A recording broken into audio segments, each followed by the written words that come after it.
तो दोस्तों भारतीय नौसेना को अगर चाइनीज नेवी को काउंटर करना है तो हमको कम से कम नई 28 से लेकर के 30 की संख्या में सबमरीन्स को अपने बेड़े के अंदर शामिल करना पड़ेगा। और ये जो 30 नई सबमरीन होगी तो इनमें कन्वेंशनल SSBN और SSN तीनों प्रकार की सबमरीन्स यहाँ पर आती है। तो इससे पहले हम 6 प्रोजेक्ट 75 के तहत सबमरीन को बना करके अपने बेड़े में शामिल कर चुके हैं, जिसे हम सब कलवरी क्लास की सबमरीन के तहत यहाँ पर जानते हैं। तो ये जो 6 सबमरीन है ये पहले से बन करके तैयार है और जल्द ही इनको भारतीय नौसेना के बेड़े के अंदर शामिल कर दिया जाएगा। लगभग 5 की संख्या में ऐसी जो सबमरीन्स हैं वे यहाँ पर भारतीय नौसेना के बेड़े के अंदर शामिल हो चुकी है। इसके बाद में हम प्रोजेक्ट 75I के तहत जिन 6 और कन्वेंशनल सबमरीन को बनाने वाले हैं, तो इसके लिए जितनी भी प्रकार की टेक्नोलॉजी डिज़ाइन यहाँ पर चाहिए वो भी अब भारत देश के अंदर आ चुका है। यानी कि अब हम इस रिक्वायरमेंट को खुद से पूरा कर सकते हैं और हो सकता है कि फ्रांस की मदद से जो सुपर स्कॉर्पियन क्लास की सबमरीन्स है या फिर जिसे आप सब लोग सुपर कलवरी क्लास सबमरीन भी कह सकते हैं, इनको ही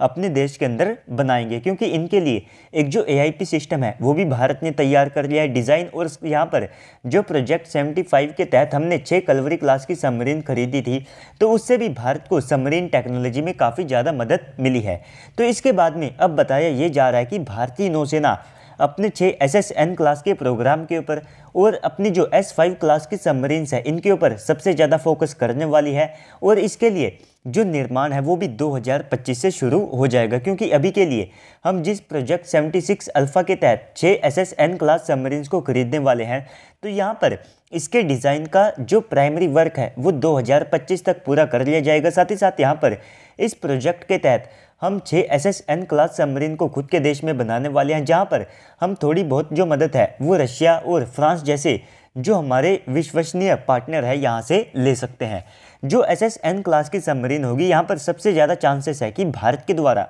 फ्रांस की मदद ली जाए, क्योंकि फ्रांस पहले से बाराकूडा क्लास की SSN क्लास सबमरीन्स को ऑपरेट करता है और ये सबमरीन काफ़ी ज़्यादा एडवांस भी मानी जाती है।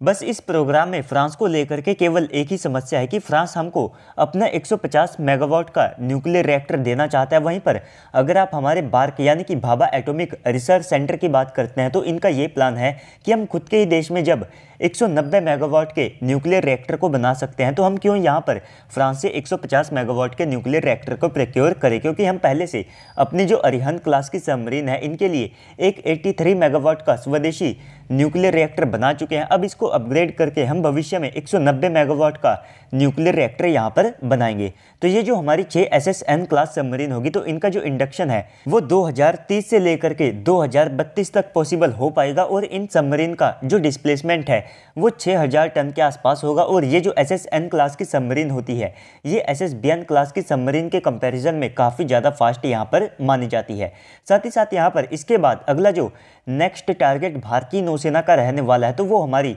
S5 सबमरीन के ऊपर रहने वाला है। तो इनका जो डिस्प्लेसमेंट है वो लगभग 13000 टन के आसपास होगा, यानी कि आप इसे भारतीय नौसेना की अब तक की सबसे ज़्यादा हैवीवेट सबमरीन मान करके चल सकते हैं, क्योंकि ये जो सबमरीन है इनको इसलिए डिज़ाइन किया जाएगा ताकि ये भारत की K5 और साथ में K6 जैसी जो SLBM मिसाइल्स है उनको अपने साथ में कैरी कर सके। तो K6 जो SLBM मिसाइल होगी ये काफ़ी ज़्यादा बड़ी मिसाइल होगी, यहाँ तक कि इसकी जो रेंज है वो आप सभी लोगों को 8000 किलोमीटर के आसपास देखने को मिल सकती है। साथ ही साथ हमारी जो K5 SLBM सबमरीन होगी तो उसकी जो रेंज है वो लगभग 6000 किलोमीटर के आसपास की होगी। तो ये जो 2 डेडली मिसाइल्स हैं ये हमारी S5 क्लास सबमरीन के तहत इंटीग्रेट होकर के आने वाली है और इनके ऊपर जो काम है वो पहले से एडवांस स्टेजेस में है। यहाँ तक कि हमारी जो K5 SLBM मिसाइल है वो पहले से बनकर के तैयार है, जल्द ही इसके टेस्ट को भी भारत के द्वारा कंडक्ट किया जाएगा। तो ये जो पूरी फ्लीट है ये भारतीय नौसेना को काफ़ी ज़्यादा मदद करेगी, जिससे कि हम चाइनीज़ नेवी को यहाँ पर काउंटर कर पाएंगे और इससे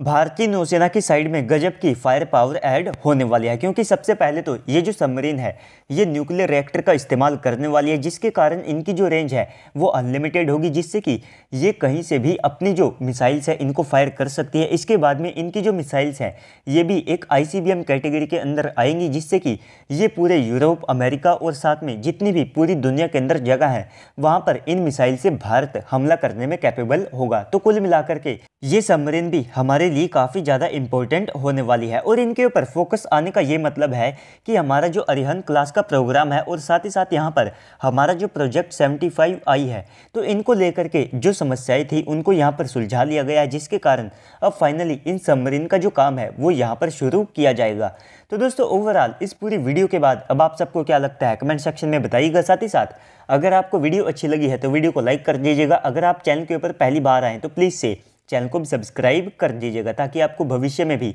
इस प्रकार के वीडियोस मिलते रहे। तो चलिए दोस्तों आज की इस वीडियो में इतना ही, मिलते हैं अगली वीडियो में, तब तक के लिए गुड बाय, जय हिंद।